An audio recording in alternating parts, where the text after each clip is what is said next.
Bueno, ya creo que está bien que podamos comenzar en aras del tiempo de los que se conectaron puntualmente. Ya, este, mi, con- mi contacto, lo voy a dejar aquí en el chat. Y Ok, bueno, igual perfecto. lo van a tener al final en la presentación está también el número para contactarnos, mis redes sociales, las redes sociales de Humana, así que no se preocupen, Ok. va a estar ahí. Vamos a iniciar, voy a ir iniciando con información general que es importante compartir al comienzo, bueno, un poco también para que sepan acerca de Humana, de qué es lo que hacemos y, y información que puede ser importante para ustedes. ¿Ok? Un segundo.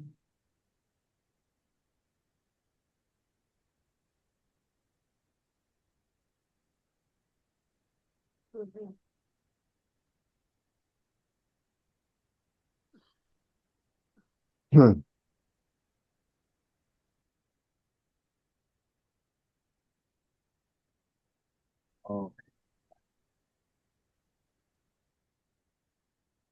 voy a ir entonces avanzando. Bueno, primero que nada, muchas gracias por conectarse, por estar aquí la noche de hoy. Eh, Valoro mucho su tiempo y su atención. Espero que les sea de mucha utilidad lo que vamos a conversar ahorita. Ahorita sí me gustaría que ustedes me compartan, por favor, por el chat de Zoom, cuáles son sus expectativas, principalmente para orientar un poco el contenido de lo que vamos a hablar. Coméntenme por el chat qué quieren aprender y cuáles son sus principales inquietudes acerca de primeros auxilios psicológicos, qué es lo que más les llama la atención, qué dudas tienen. Por favor, colóquenlo en el chat para tenerlo presente durante la presentación.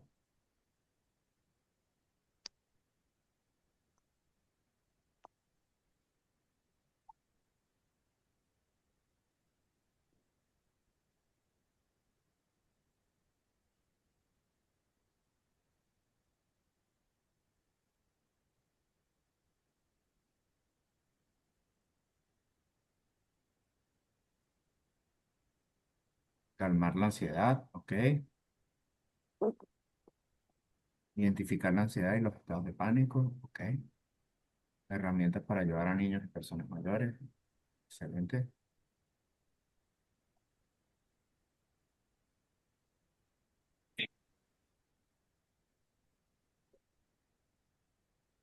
Ansiedad, varios que están interesados en el manejo de la Bueno, ansiedad. yo no sé Lógico, cómo voy a aprender esto, ¿verdad? No entiendo qué está pasando. Ahora sí.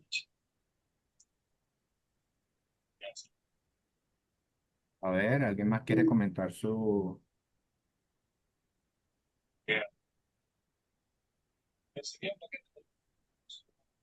Para allá, para mí, para allá, ¿cómo se llama eso? Para allá, para casa. O sea, voy por donde la señora de abajo, voy por donde los abuelos. su- Rosely que me escribe aquí, no, mi amor. ¿Alguien tiene el micrófono abierto? Bueno, cerrar un momento. Creo que ya, bueno, ya han contestado varios.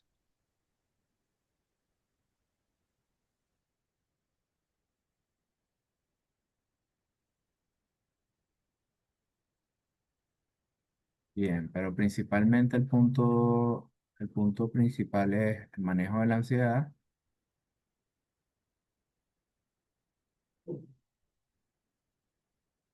eh, y herramientas para ayudar a personas, niños mayores. Bueno, realmente los niños y las personas mayores suelen ser las personas más vulnerables en una situación de emergencia. Eh, y como tal, personas con trastornos específicos o problemas de salud mental específicos ya diagnosticados tienen manejos que dependen mucho del diagnóstico puntual. En este caso, bueno, si una persona eh, bipolar o si es alguien con trastorno del espectro autista, vamos a hablar un poco acerca de eso, aunque el manejo general va a ser de ayuda para todos. ¿Ok? Voy a procurar tener esto en cuenta. Si no lo trato durante el taller, pues de igual forma me pueden volver a escribir si llegara a omitirlo. ¿Ok? Vamos entonces a iniciar hablando un poco acerca de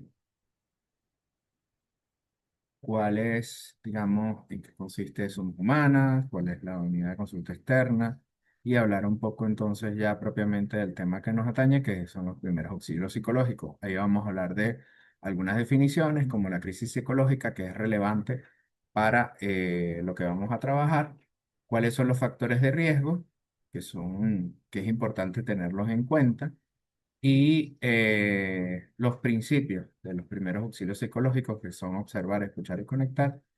Finalmente, vamos a dar algunas herramientas básicas para manejar situaciones de crisis y un ejemplo práctico como para poner en contexto. Pues no es tanto de verlo en abstracto, sino específicamente en una situación donde puede hacer falta usar primeros auxilios psicológicos, pues cómo se usaría. ¿Ok?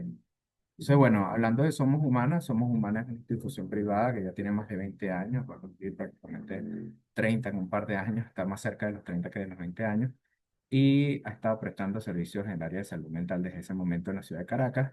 Está dirigida por el doctor Pedro Delgado Machado, que es en efecto un médico psiquiatra especializado en adicciones, y yo soy parte pues del equipo que le acompaña. ¿Ok?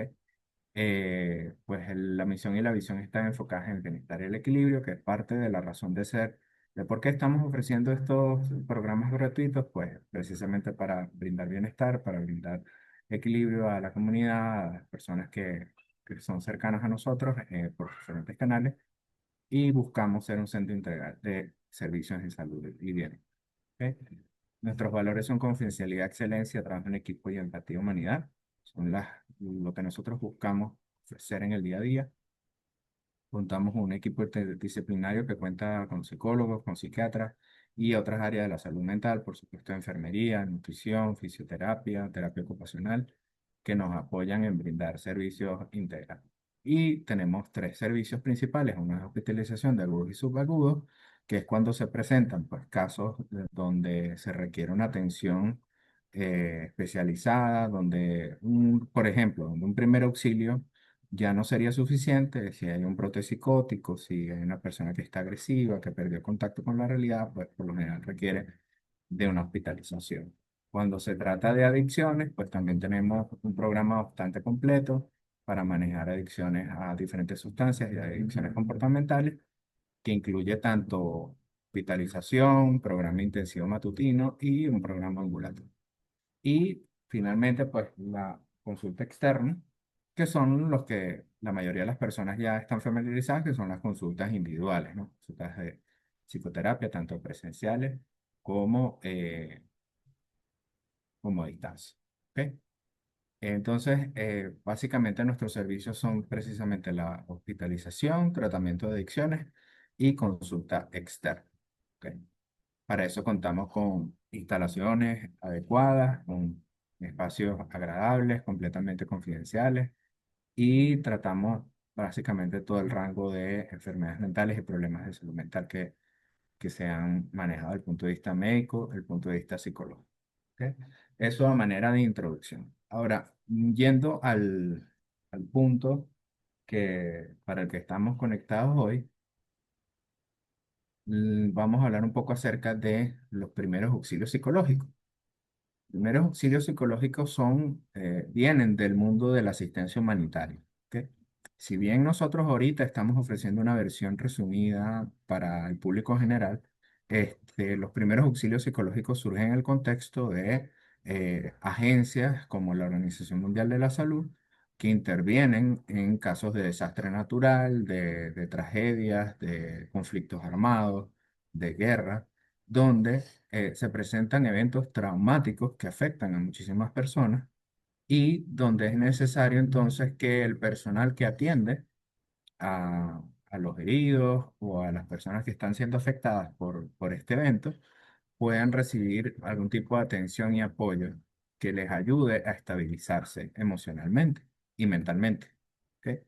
Esto se maneja en un entorno, unos principios de respeto a la dignidad, a la cultura y a la capacidad. ¿Ok? Estos son tres principios básicos que vienen, como les digo, este es el modelo que se usa desde la Organización Mundial de la Salud para atender casos de desplazamientos, refugiados, conflictos armados, desastres naturales, tipo de situaciones. Nosotros estamos ofreciendo una versión adaptada, pues teniendo en cuenta que en nuestro contexto actual, no es una sorpresa para nadie que eventualmente estemos más ansiosos, estemos más nerviosos, nos sobresaltemos por cualquier ruido fuerte, por cualquier ruido extraño, e incluso por cualquier, no sé, niños jugando en la calle. A veces uno los confunde con una discusión o con una huida.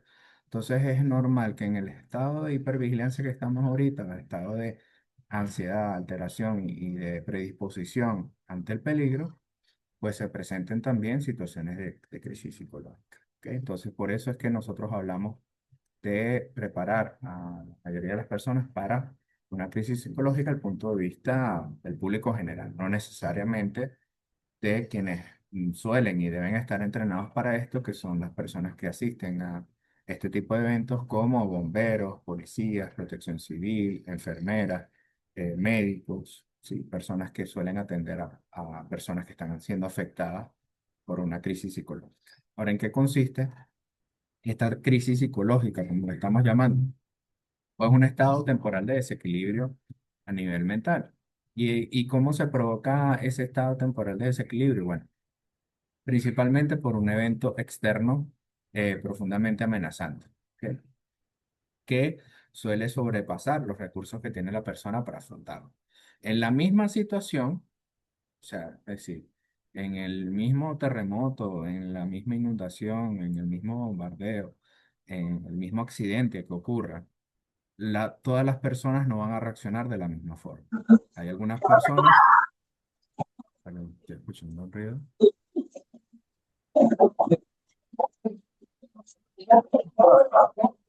procurar aquí mutear, disculpen.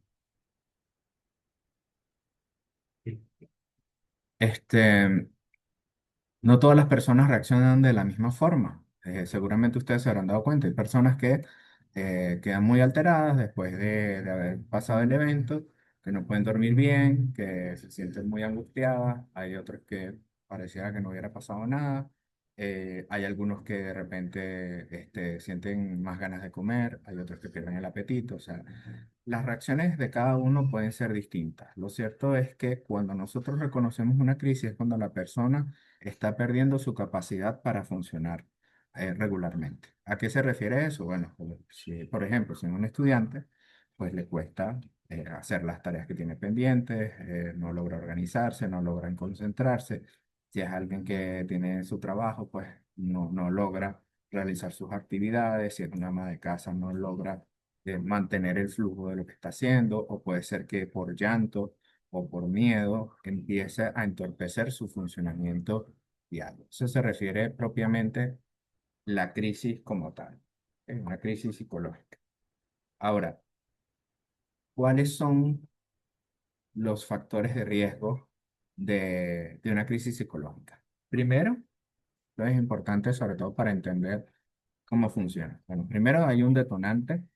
Hay un suceso estresante que puede ser cualquiera de los que les había mencionado antes. Puede haber, en función de ese detonante, una reacción de angustia intensa. Pueden presentarse sentimientos abrumadores, la que la persona diga yo no puedo más con esto, no sé cómo manejarlo, no puedo soportarlo, no puedo pensar bien, no puedo respirar. O sea, que siente que realmente es una experiencia que le desborda completamente. Eso ya es propiamente una crisis. Cuando la persona ya no puede atender su alimentación, no puede dormir bien, no puede atender incluso su salud. Si está, por ejemplo, herido en una situación de desastre o de conflicto, una persona que está herida y no es capaz de moverse, no es capaz de correr por el miedo, porque está paralizado, eso se considera ya una crisis psicológica. ¿Ok? Y también se puede ver a través de señales físicas. Puede ser que la persona comience, por ejemplo, a temblar, o que tenga dificultades para respirar, o que no logre moverse a pesar de querer hacerlo. a pesar de tener capacidad física para hacerlo. Su cuerpo está bien, relativamente, pero no le responde, no le obedece, no logra moverse. Eso es una señal clara de que hay una crisis psicológica. Y eso es muy distinto de un trastorno de salud mental o de una enfermedad mental. Una crisis psicológica le puede ocurrir a cualquier persona. Puede ocurrirle a una persona que no tenga ningún trastorno identificado y no necesariamente una crisis va a convertirse en un trastorno. ¿Ok? Una persona puede recuperarse de una crisis psicológica y no sufrir un trastorno severo. Simplemente es algo temporal. Eso es importante tenerlo en cuenta. Y el tercer punto que corresponde a la crisis es que la crisis deja a la persona en un estado de vulnerabilidad y que la hace mucho más frágil frente al peligro que se está presentando. Por lo general, una persona que está presentando una crisis psicológica va a ser más difícil que logre ponerse a salvo. Por eso es importante que todos sepamos un poco de esto para ayudar a que las personas en una situación de peligro puedan tener la contención y la estabilización necesaria para poder entonces moverse y poder recuperarse lo más rápido posible. Entonces, es importante tener esto en cuenta solo como contexto de lo que significa estar en una crisis psicológica y por qué ocurren estas crisis. ¿Sí?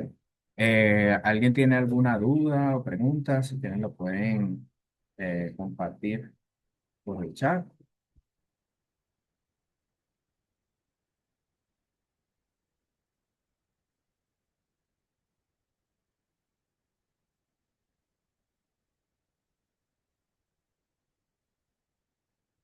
A ver.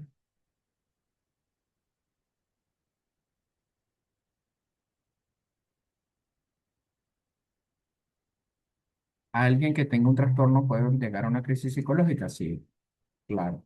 Una persona con trastorno del espectro autista puede sufrir una crisis psicológica por razones distintas.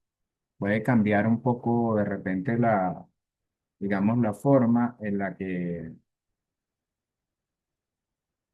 que se presenta, la forma en cómo se manifiesta, las razones, pero siguen siendo vulnerables a este tipo de crisis. ¿Qué puede variar? Bueno, los detonantes. Las personas que sufren trastorno del espectro autista pueden ser más susceptibles a algunos eventos y más resistentes a otros. ¿Sí? Sin embargo, para reconocerlo es más o menos las mismas señales, ¿no? Cuando hay ese desequilibrio a nivel físico, que la persona no tiene las capacidades que suele tener, ¿sí? Aunque, digamos, personas con trastornos de salud mental pueden tener capacidades distintas, pero em, siempre va a haber una diferencia. No es lo mismo una persona que tiene un trastorno de salud mental funcionando regularmente a una persona que está expuesta a un evento estresante que le pone mayor vulnerabilidad. ¿Ok?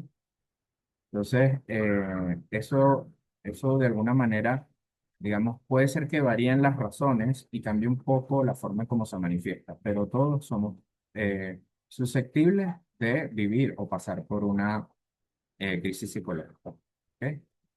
Ahí respondiendo un poco la pregunta, bueno, no veo exactamente el nombre, dice Mark, pero, pero una de las preguntas está.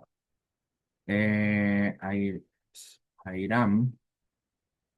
Pregunta, en pocas palabras, debe haber factores o predisposición anteriores para generar dicho trastorno. Ejemplo, los ejemplos actuales en Venezuela. Tengo varios vecinos que en sí no dicen que están así, pero su forma de hablar o expresarse me dan a entender que sí.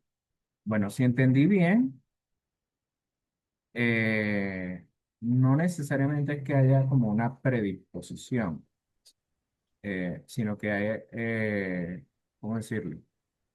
Hay determinadas experiencias previas o factores de riesgo que hacen que algunas personas se sientan peor que otras en la misma situación, ¿no? Y eso tiene que ver mucho con, en teoría, con los recursos psicológicos con los que cuenta cada quien. Hay personas que son más resilientes que otras, hay personas que tienen rasgos de personalidad que son más eh, neuróticos, más nerviosos que otros. y eso influye en cómo se expresan esas crisis en las personas, cómo se manifiestan esas crisis. Pero todos eventualmente podríamos pasar por una crisis psicológica, dependiendo del evento que nos afecte. ¿Ok? ¿Cómo manejar las crisis en este caso? Se maneja igual que en otros casos. Ahí me imagino que se refiere al caso de TEA. Bueno, en el caso de TEA, dependiendo del nivel de severidad del TEA, puede ser de ayuda en los mismos principios y requerir apoyo adicional más especializado en algunos otros casos. ¿Ok? Lo que vamos a compartir es de uso general, seguramente va a ser de ayuda con sus particularidades para alguien que tiene un trastorno del espectro autista, pero va a depender mucho, como sabemos, el trastorno del espectro autista varía muchísimo en severidad. Entonces, dependiendo del nivel de severidad, puede requerir una atención más especializada o pueden funcionar, puede ser suficiente las herramientas que vamos a dar. ¿Ok? Porque vamos a usar herramientas que tienen que ver con el uso del lenguaje, con el uso de algunas herramientas para el manejo del cuerpo, y eso no siempre está del todo presente en alguien que tiene trastorno del espectro autista severo. ¿Ok? Cuando es algo más leve, pues la persona puede seguir las instrucciones y puede perfectamente conectar y sentirse más tranquilo. ¿Ok? Em, con los sucesos recientes, una vecina de 16 años lloraba mucho y tenía ganas de vomitar. Es recomendable decirle que tiene razón de estar sintiendo miedo, decirle que no pasa nada. Su mamá le decía eso, pero yo no estoy de acuerdo. Mm, no queda claro qué le decía, pero ahorita justamente vamos a hablar de eso, María Elena. Ok, Airam dice que vive en la Carlota y el bombardeo le generó estrés psicológico. Ok. Sí, pues, es muy probable que les haya generado estrés psicológico, pero creo que el punto es que ellos dicen que no les afecta en nada. ¿O cuál es la duda? No me queda del todo claro. De todas formas, voy a ir avanzando para hablar un poco de cuál es el enfoque de los primeros auxilios psicológicos. Los primeros auxilios psicológicos tienen tres principios importantes. ¿Ok? Estos tres principios son fundamentales y responden en parte a la inquietud de María Elena, porque hablan de tres cosas que normalmente, a pesar de que nuestra intuición y nuestra cultura a veces dicen cosas que no son tan efectivas, es importante tener en cuenta estos tres principios. El primero pareciera ser así como de sentido común, pero en una situación de emergencia no podemos dar por sentado nada. Lo primero es observar. ¿Ok? Lo primero es darse cuenta, ver bien si estamos en una situación que es segura, ¿ok? Para ofrecer esta atención, para ofrecer este apoyo a la persona, ¿ok? Lo primero es observar el lugar donde vamos a brindar el apoyo seguro, estamos a salvo. Hay que verificar eso en la medida de lo posible y evitar exponerse para brindar apoyo, porque esto toma tiempo, ¿ok? Puede tomar unos varios minutos o incluso más poder estabilizar a alguien y acompañarlo o incluso conseguir ayuda si la persona no logra estabilizarse. Entonces no lo podemos hacer expuestos al peligro. Importante hacerlo de la forma más segura posible. ¿Ok? Lo segundo es identificar a las personas que tengan necesidades básicas urgentes, ¿ok? O aquellas que estén pasando por reacciones de angustia grave, de miedo, de pánico, de parálisis. ¿Ok? Entonces es importante ver exactamente quiénes son los más vulnerables. En muchos de los casos, nosotros vamos a estar acompañando, pues por la forma como estamos manejando esto para público general, vamos a estar acompañando personas que ya viven con nosotros, personas que ya nos conocen y pues, con las que tenemos contacto. ¿Ok? Sin embargo, es importante entender allí las prioridades. ¿Ok? En segundo lugar, escuchar. ¿Ok? Y esta parte parece que no es mucho, pero es sumamente importante en una situación de peligro. ¿Ok? Una situación de crisis psicológica, lo primero es escuchar, acercarse respetuosamente a la otra persona. Si no la conocemos, es importante entonces presentarnos, ¿eh? Porque no llegar de golpe de forma invasiva frente a la persona que está en pánico, que está en crisis, sino acercarnos respetuosamente, con cuidado, lentamente y presentarnos cuando corresponde. En segundo lugar, tiene que ver un poco lo que mencionaba Elena antes, acerca de si es recomendable intentar minimizar o si no está pasando nada, o validar la emoción de la otra persona. Lo recomendable es validar a la otra persona, validar su estado emocional y validar el miedo y la incertidumbre que puede tener y evitar presionarlo para que hablen o para que dejen de llorar. Ok, en ese momento, y ahorita vamos a ver un ejemplo específico para ver el recorrido de los pasos a seguir. En una situación como esta, es muy importante permitir que la persona se regule a sí misma. Muchas veces la presión de que hable, la presión de que deje de llorar le genera más angustia a la persona que está pasando por la crisis psicológica. Entonces es importante más bien acompañar ese proceso de regulación, ayudarla a la persona a calmarse, hablando de forma pausada, hablando lentamente, hablando en un tono relativamente bajo, que la persona pueda escuchar, pero que no sea muy fuerte. Es importante cuidar el tono de voz y tener una presencia tranquila, una presencia calmada. Es muy difícil o prácticamente imposible ofrecer primeros auxilios si uno está descontrolado. Yo no le voy a poder dar primeros auxilios psicológicos a alguien si yo estoy llorando o tengo ganas de gritar, o estoy con taquicardia, me cuesta respirar, no voy a poder brindar primeros auxilios psicológicos. Es muy importante tener eso en cuenta al momento de brindar apoyo. ¿Ok? El tercer punto es conectar y básicamente tiene que ver con a contribuir al manejo de la situación, no necesariamente ya a nivel psicológico, sino de canalizar soluciones concretas. Es decir, dependiendo de la situación, puede ser que la persona no tenga techo, no tenga acceso a alimentos, necesite atención médica urgente.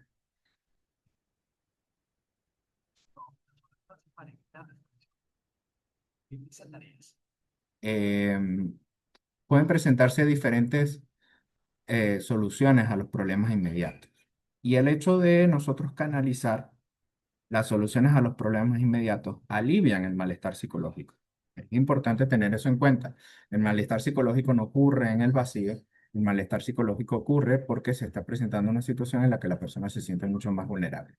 Si tenemos la posibilidad de canalizar una solución frente a eso, la persona tiene mucha hambre, necesita agua, necesita un techo, necesita comunicarse con un familiar. El hecho de que nosotros podamos brindar una solución a alguno de esos elementos o canalizar con las autoridades competentes, va a ayudar a que la persona se sienta un poco más tranquila. En segundo lugar, pues si hay alguna persona, seres queridos, servicios de apoyo disponibles, buscar la forma de canalizarlos.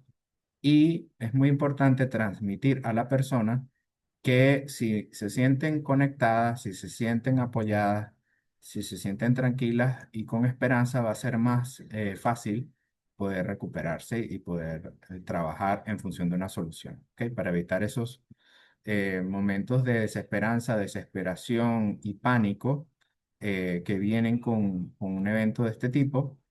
Muchas veces ayuda el hecho de reforzar pues, la necesidad de sentirse conectado y con esperanza para poder sobrepasar el evento que está ocurriendo.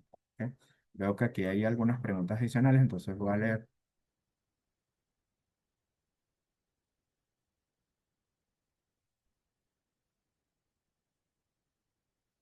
¿Cómo salen del estrés de lo acontecido en el país? Hay personas que tienen miedo de volver a sus hogares. Sí, el principal punto para poder recuperarse de una situación como esta es desarrollar recursos para estar en el miedo y poder funcionar con miedo, porque el miedo es razonable en un contexto como el que estamos. ¿Ok? No es tan lógico o tan saludable para una persona en un entorno de conflicto o una situación de riesgo que deje de tener miedo. Lo que nosotros buscamos darle recursos para que pueda, con miedo, desarrollarse, desenvolverse, no sentir tanto malestar. Pero más que hacer que el miedo desaparezca, lo importante es que podamos mantener las actividades y poder desarrollar las diferentes funciones que tenemos en el día a día con las emociones que surjan, que son, repito, naturales en un contexto en el que pues, ocurren eventos peligrosos que hacen que uno sienta miedo, sienta estrés y sienta ansiedad. ¿Sí? Em, entonces, ¿cuál es el primer punto para poder brindar primeros auxilios psicológicos? Lo primero es el autocuidado. Yo le llamo el paso cero, eh, y el paso cero es darnos cuenta primero de cómo estamos nosotros, ¿no? A diferencia de los primeros auxilios médicos de emergencia, donde, bueno, se venda una herida, se detiene una hemorragia, se hace un torniquete o se hace una resucitación cardiopulmonar, es evidente si uno puede dar el primer auxilio o no, ¿verdad? En esos casos es evidente si uno no tiene la capacidad de moverse o está muy herido, uno no puede brindar el primer auxilio. En el caso de los primeros auxilios psicológicos requiere un poco de reflexión. Lo primero es darse cuenta de cómo está uno físicamente, cómo está mentalmente. Igual como cuando uno va en un avión que siempre leen las instrucciones, ¿verdad? Las azafatas y dicen, o los sobrecargos le dicen ahora, leen las instrucciones y dicen, bueno, si hay una descompresión en la cabina, tome la máscara de oxígeno, colóquesela usted primero y después désela a los niños o a las personas más vulnerables. Lo mismo ocurre con los primeros auxilios psicológicos. Primero hay que asegurarse de que uno tiene la capacidad de poder responder y lo otro es que uno esté tranquilo, ¿no? Que uno esté relativamente tranquilo, que pueda manejar esa situación, que pueda transmitir calma a través de la voz, a través del movimiento corporal y a través de, por supuesto, digamos, el lenguaje corporal y cómo está nuestro corazón, si está latiendo fuerte, si está a un ritmo normal, si estamos respirando normalmente, porque está demostrado que las emociones son contagiosas. Entonces, si el miedo del otro yo lo multiplico, se va a sentir peor. Si yo estoy un poco más tranquilo y soy capaz de mantenerme en calma para el otro, va eventualmente a sentirse un poco más tranquilo. ¿Ok? Y eso es algo, es un efecto natural que ocurre acompañando la regulación del otro. ¿Ok? Entonces, lo primero, el paso cero, que no está descrito de esa forma, pero me parece una forma ilustrativa de explicarlo, es ver cómo estamos nosotros mismos. ¿Ok? Eh, Vamos a hablar un poco de tres herramientas prácticas y quiero que las practiquemos ahora mismo para que ustedes se den cuenta de cómo funciona. ¿Ok? Entonces les voy a pedir que practiquen conmigo cada una de ellas. Vamos con la primera. La primera es una respiración abdominal. ¿Ok?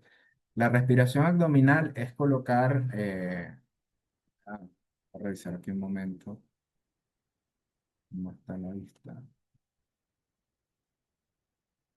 Es colocar nuestra respiración no en el pecho, no en la zona alta del pecho, sino en la barriga. ¿Ok? Cada vez que tomemos aire, inflar la barriga sin inflar el pecho y cada vez que soltemos aire, desinflar la barriga. ¿Ok? El hecho de ubicar la respiración en la barriga, en el abdomen, cada inhalación y cada exhalación generan una respuesta de regulación emocional en muy corto tiempo. ¿Ok?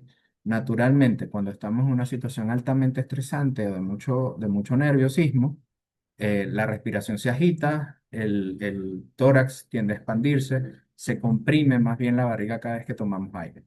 Es importante revertir esa respuesta, esa es una respuesta de estrés natural. Entonces, si podemos, primero guiar a la persona para que respire profundo, tomando aire, llenando la barriga y exhalando lentamente. Y a medida que comenzamos a respirar lentamente, eso ayuda a que la respuesta de estrés se baje un poco y al bajar la respuesta de estrés ante el peligro, la persona puede pensar un poco más claramente, puede distanciarse un poco de la angustia, del miedo que está sufriendo en esa crisis. ¿Ok? Entonces, la respiración abdominal es una herramienta bastante sencilla, pero en la que podemos acompañar a la otra persona, incluso le podemos guiar en hacer el ejercicio con nosotros para que se pueda tranquilizar un poco.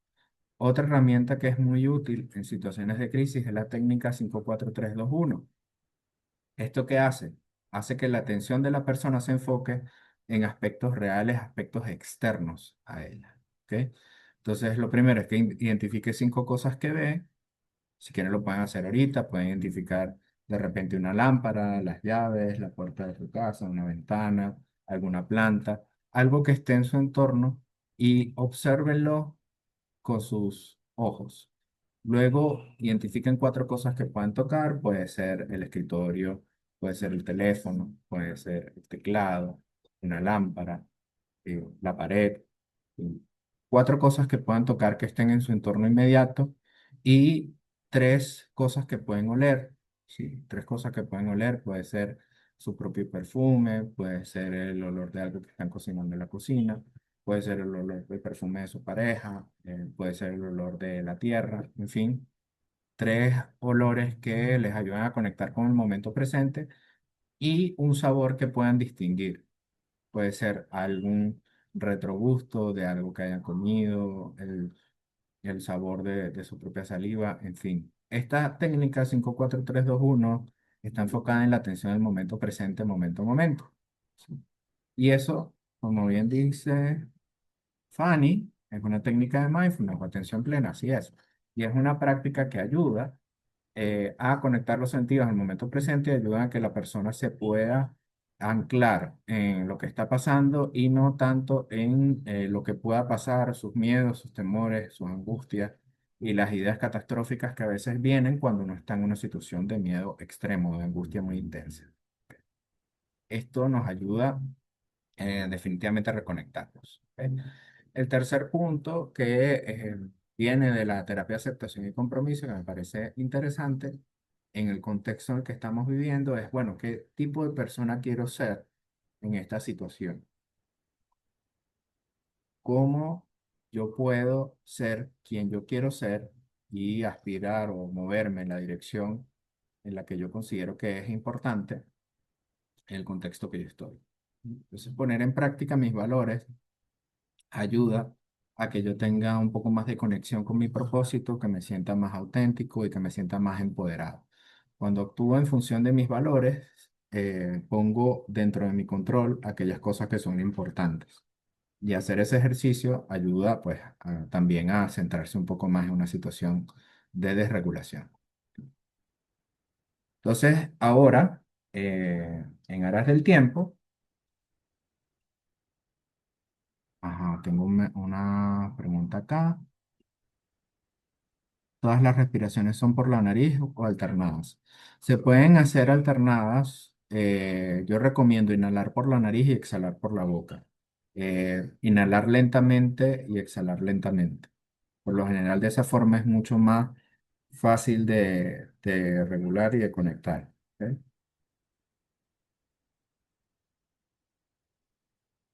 A ver, ¿hay alguna otra pregunta ahora o algo que no haya respondido?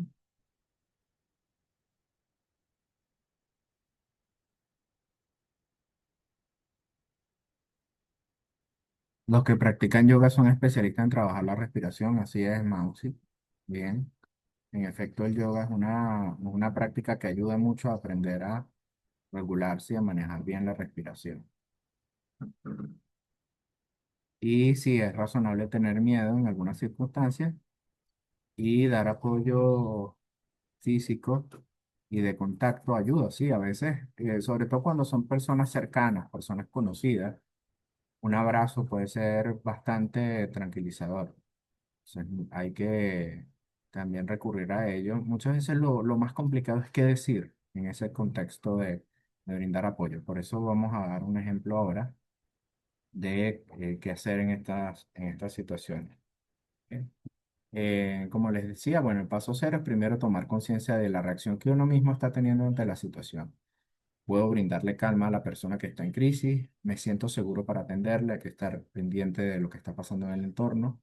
Eh, para eso entonces observamos, vemos si el entorno es seguro, si nos podemos acercar a la persona. Es importante en esas situaciones acercarse desde el frente, sí, tener cierta distancia en el campo visual de la persona para evitar alterarla o asustarla más. Se deja que ella nos vea acercarnos lentamente, mantener una distancia respetuosa y tener una postura corporal abierta y tranquila. Estos son elementos que son importantes tener en cuenta durante el manejo de una crisis psicológica. ¿Ok? Muy importante porque el hacerlo de otra manera puede poner en riesgo a la persona y puede ponernos en riesgo a nosotros mismos. ¿Ok?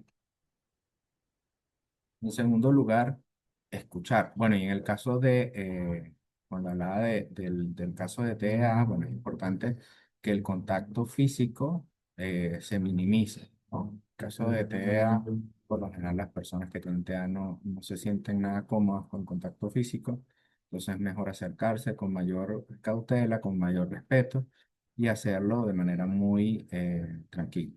¿Ok? El segundo paso es escuchar. ¿Ok? Muy importante.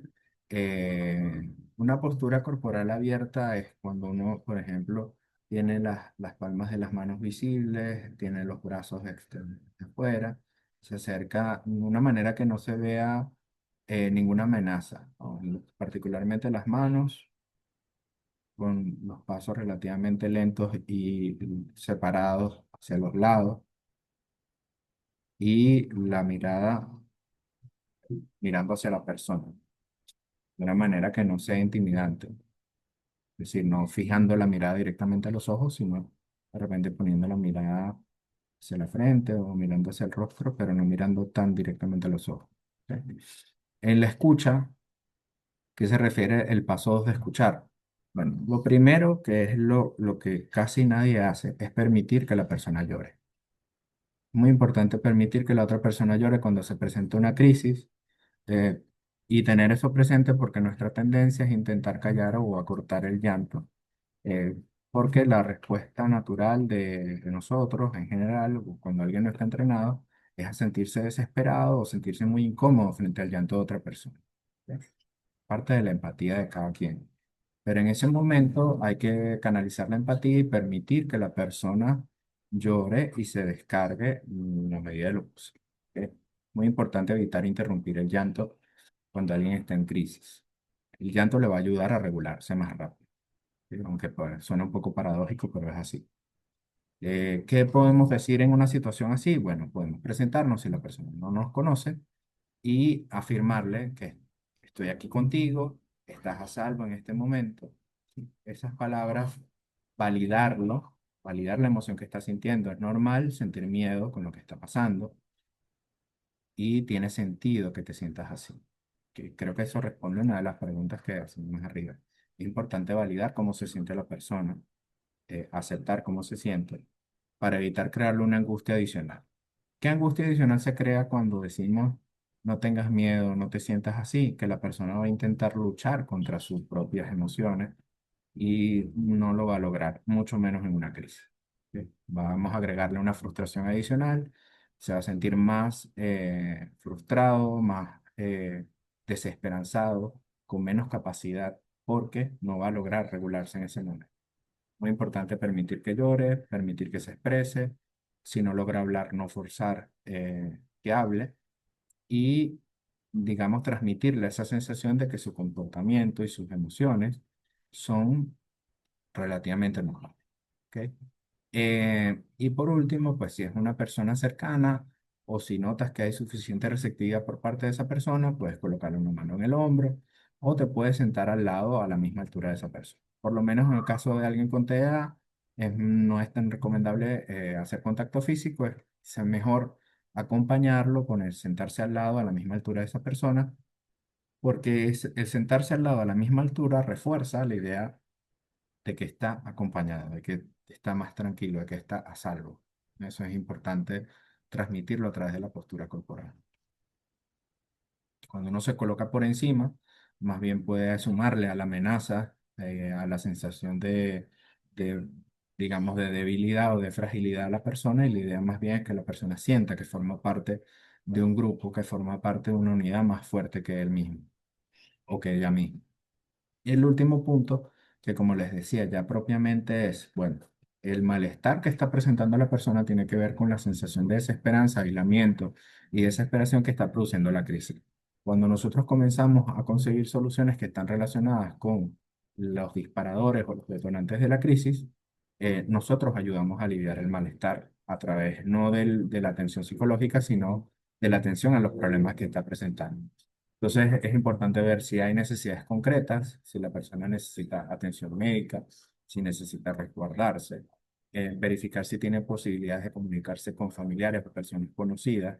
El hecho de que una persona que está en una crisis psicológica escuche la voz de alguien familiar, de sus padres, de un hermano, de un buen amigo, muchas veces ayudan muchísimo a sentirse mucho más tranquilo y regulado a cuando uno está rodeado de desconocidos en medio de una situación de crisis. ¿Ok?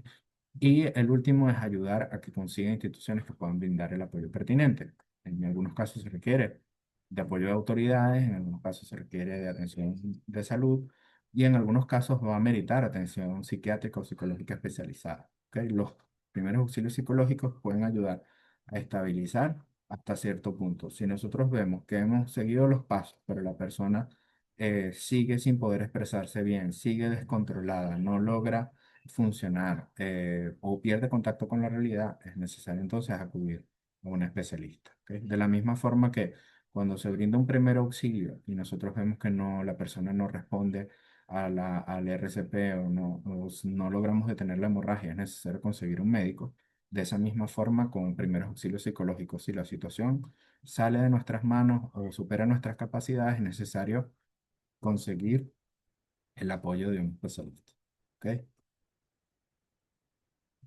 Ahora, como les decía, si es posible, además de escuchar, de observar, de conectar, ustedes también pueden hacer un ejercicio con la persona si logran recordarlo, si logran tenerlo a la mano, y pueden hacer ejercicios como el ejercicio de mindfulness que estamos viendo ahora, que comentábamos, pues se puede hacer 5-4-3-2-1 o se puede hacer un 3-3-3, que es una variante un poco más sencilla, donde le preguntamos a la persona, oye, vamos a hacer algo para tranquilizarnos un poco, vamos a intentar algo juntos, empuja tus pies contra el piso, siente cómo se presionan los pies contra el suelo, dime tres cosas que puedas ver ahora mismo en este lugar, dime tres sonidos que escuches a tu alrededor, mueve tus hombros y dime tres sensaciones en tu cuerpo que puedas identificar. Con un ejercicio de esta variante también se puede ayudar a complementar el enfoque de observar, escuchar y conectar, que son propiamente los recomendados desde el punto de vista de primeros auxilios psicológicos en el enfoque de la OMS. ¿Ok? Bueno, esto, digamos, sería propiamente el espacio de cierre y preguntas. Me gustaría entonces leer si tienen algunas inquietudes adicionales o hay algo que haya dejado por fuera hasta ahora de las primeras preguntas que me habían hecho. Creo que de lo que habían consultado al inicio con personas con trastornos específicos, creo que no había hablado, hablé un poco del trastorno del espectro autista, pero no hablé de trastorno bipolar. Ok. Bueno, cuando se trata de trastorno bipolar, trastorno de personalidad bipolar es un trastorno de personalidad. Entonces, los trastornos de personalidad son trastornos bastante eh, complejos y que requieren atención especializada. Cuando hay crisis, pueden haber diferentes tipos de crisis. Una persona que tiene un trastorno bipolar puede sufrir, bien sea una crisis maníaca, ¿ok? Donde se siente muy energizada, donde está bastante activa, donde le cuesta dormir, puede tener hipersexualización, puede hablar muy rápido, pensar muy rápido, hacer chistes constantemente. En el caso de personas que, que sufren una crisis depresiva por un trastorno bipolar, o se pueden sentir muy deprimidos, tristes, con sensación de desesperanza, de vacío, que nada tiene sentido. Entonces, en un trastorno bipolar se pueden presentar ambos aspectos detonados por una situación crítica. ¿Ok? Eso puede ocurrir. Sin embargo, no siempre ocurre de esa forma. ¿Qué se puede hacer en el caso de que uno esté con una persona que sufre un trastorno bipolar? Bueno, asegurarse que el tratamiento está al día. Primero, porque por lo general requieren tratamiento psiquiátrico. ¿Ok? Es importante en ese caso, en cualquiera de los dos polos, lo que vimos aquí, validar las emociones. No evitar silenciar, minimizar o atacar los estados de ánimo de la persona. Incluso cuando es un trastorno bipolar, eh, es mejor decir, pues que, por ejemplo, si la persona dice que la vida no tiene sentido, que se siente vacío, eh, que se siente muy triste, que nada vale la pena, uno puede parafrasearlo un poco, ¿no? Y validar, bueno, entiendo que te sientes desesperanzado, que no encuentras sentido a nada, que te sientes muy triste. La verdad lamento que te sientas así. Evitar decir, por ejemplo, no te sientas así, pero ya vas a empezar con eso. Mm, Deja de pensar así, deja de pensar de esa forma, piensa positivo. Realmente cuando alguien está pasando por una crisis de trastorno bipolar o una crisis depresiva, no piensa así porque quiera, piensa así porque su sistema completo a nivel psicológico y físico lo mueve en ese estado de pensamiento, estado de ánimo. Entonces, validarlo un poco, acompañarlo, a veces acompañar en silencio sin obligarle a hablar o a decir, dejar que llore. Si es una persona que está en un estado maníaco, pues dejar que use su energía de alguna manera, acompañarlo a canalizarlo por un momento, de repente correr juntos si es posible, hacer ejercicio juntos o divertirse por un rato, eh, puede ayudar a hacer que se sienta un poco más acompañado, ¿no? Pero sin duda, los casos de trastornos de personalidad requieren de tratamiento especializado y con primeros auxilios psicológicos podemos lograr que la persona se sienta un poco más acompañada, que no se sienta de repente juzgada, que no se sienta excluida, pero no va a ser suficiente para terminar de estabilizar. Importante que tengan atención especializada. ¿Ok? Ok, veo aquí que hay unas preguntas adicionales. Voy a responder estas para cerrar por hoy. Buenas noches. En caso de personas que por la intensidad de la crisis no pueda conectar, ¿qué sería lo más recomendable? Bueno, depende del. Yo sé que no es tan preciso decir depende, ¿no? Pero va a depender de las necesidades inmediatas. A veces no hay posibilidad de que la persona reencuentre con su familia inmediata, pero quizá le podemos brindar un vaso de agua, quizá le podemos brindar por lo menos la sensación de compañía por un rato, podemos darle las coordenadas de un cuerpo de apoyo como los bomberos que puedan canalizar una atención más expedita o acompañarlos a alguna institución hospitalaria donde le puedan dar atención. Depende mucho del contexto, ¿no? Porque en un contexto, por ejemplo, voy a poner un ejemplo extremo, un terremoto, y si la persona quedó damnificada, no consigue a sus padres, es muy importante. En ese caso, conectar es que la persona no esté sola, que se sienta un poco más estable hasta que logremos canalizar la situación con los bomberos o con las autoridades de protección civil que ayuden a que la persona pueda estar en un refugio, que pueda tener acceso a agua potable y alimentos, ¿no? Depende del contexto de la crisis, qué tanto lo podemos ayudar a conectar. Pero a veces el simple hecho de que la persona pueda sentirse a salvo, acompañado con alguien, que pueda tener un vaso de agua, que podamos de repente darle algunas palabras de aliento, va a ser el máximo de conexión que le podemos brindar en ese sentido, en ese contexto. Depende mucho de los recursos disponibles, pero siempre se puede hacer algo. ¿Ok? Siempre hay posibilidades de brindar algún tipo de apoyo. Eh, el ejercicio 333 es para no acelerar algún proceso de inicio de trastorno, se podría bajar a 222, 1-1. Se puede adaptar en la medida también de lo que uno pueda recordar en ese momento. Lo que hacen estos ejercicios de atención plena o mindfulness es que ayudan a enfocarse en algo que no sean nuestros propios pensamientos y emociones. O sea, nos ayudan a anclarnos al momento presente y eso ayuda a sentir un poco menos de miedo o de pánico.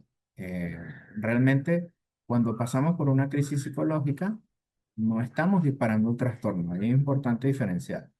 Cualquier persona puede pasar por una crisis psicológica. Alguien que pierde su casa, pierde toda su familia en un ataque militar, un incendio, un terremoto, pasa por un evento traumático y aunque sea una persona normal, va a pasar muy probablemente por una crisis psicológica. Pero la crisis psicológica no es un trastorno. Crisis psicológica es un estado temporal. El trastorno es algo que suele tener una mayor duración y que está tipificado en los manuales de diagnóstico psiquiátrico, tanto el CI-11 como en el DSM-5. Ok, bueno, a la orden, María Elena. Me alegra que hayan sido útiles las explicaciones. Después de cuánto tiempo de tratamiento se recupera la normalidad. Bueno, en el caso, los primeros auxilios psicológicos no son considerados un tratamiento ni una terapia.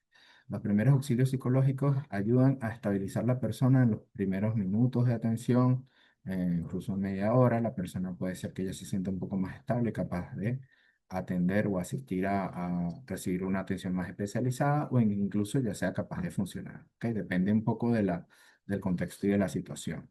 ¿Ok? ¿Cómo apoyar al personal de funcionarios públicos llenos de indignación? Bueno, eso depende mucho digamos, al personal de funcionarios públicos, pues se puede brindarles el mismo tipo de apoyo que les estamos brindando a cualquier persona. No todos los seres humanos pueden sentir desesperanza, miedo, frustración en una situación de ataque o de violencia. Y el acompañamiento que nosotros les demos desde la empatía puede ayudar también a que se sientan un poco más estables, un poco más aliviados. ¿Ok? Bien, a la orden, Daisy. ¿Cómo saber que la persona se reguló después de algún anclaje o ejercicio? Bueno, por lo general a través de las señales corporales que vimos al comienzo que indican una crisis, si esas señales se ven disminuidas, si la persona está respirando más lentamente, si la persona ya no está llorando tanto o no llora descontroladamente, ¿no? Porque a veces el llanto es con gritos, es desesperado, es con una expresión muy dolorosa. Entonces, si la persona ya baja un poco o se relaja un poco la respuesta, llora, pero ya es nada más de repente lágrimas o intentando estabilizarse, agarrando aire, ya vemos que de repente se está regulando la persona. ¿Ok? Esas son señales de ansiedad. Aquí me dice cómo identificar la ansiedad y cómo controlarla. Bueno, la ansiedad tiene que ver con pensamientos intrusivos o catastróficos acerca del futuro, pensamientos de preocupación acerca de lo que pueda pasar, que no necesariamente están anclados en la realidad, cambios a nivel corporal, respiración agitada, taquicardia, sudoración en las manos. Y estas señales por lo general indican que puede estar presentándose una episodio de ansiedad. De todas formas, a todos los que participaron se les puede dar, eh, les puede dar el material y les puede dar material complementario con relación a eso. ¿Cómo controlarla? Bueno, la ansiedad se reduce, se regula, se puede mejorar con tratamiento también psiquiátrico dependiendo de la intensidad. Requiere de un tratamiento especializado, pero por lo general se reduce cambiando los hábitos, reduciendo el uso de redes sociales, consultando contenido acerca de los eventos que están pasando, acerca de rumores políticos o de temas de presuntas hipótesis y versiones acerca de lo que está pasando. Entonces, para el manejo de la ansiedad es importante reducir los factores disparadores o de riesgo. O sea, el consumo de redes sociales, el uso del teléfono, romper los horarios de descanso, romper las rutinas de alimentación, disparan mucho la ansiedad. Entonces, para regular la ansiedad es recomendable mantener los horarios de descanso, cuidar la alimentación, evitar el consumo excesivo de información y de redes sociales en caso de la ansiedad tener algo de actividad física que ayuda a liberar el nivel de energía que se está teniendo. Y si es necesario, pues, por supuesto, buscar apoyo profesional porque la ansiedad puede llegar a ser un trastorno, pues, incapacitante y bastante molesto y generar bastante sufrimiento.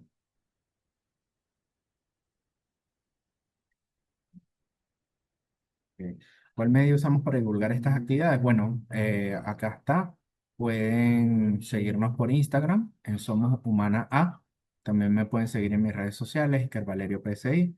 Allí vamos a estar publicando información relacionada. También en nuestra página web somoshumana.org hay un enlace donde vamos a estar actualizando permanentemente los talleres gratuitos.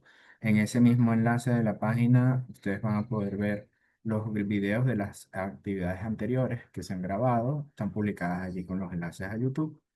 Y les voy a compartir a todos los que se conectaron el enlace para que puedan tenerlo. ¿Ok? Y, por supuesto, si lo quieren, para que lo compartan con las personas que conocen que puedan necesitarlo. Así que bueno, que tengan muy buenas noches y que tengan un buen fin de semana.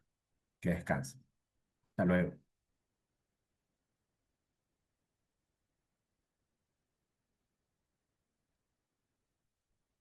Hasta luego. Gracias, Hasta Iker. luego. A Feliz la orden, que noche. estén bien. Feliz noche.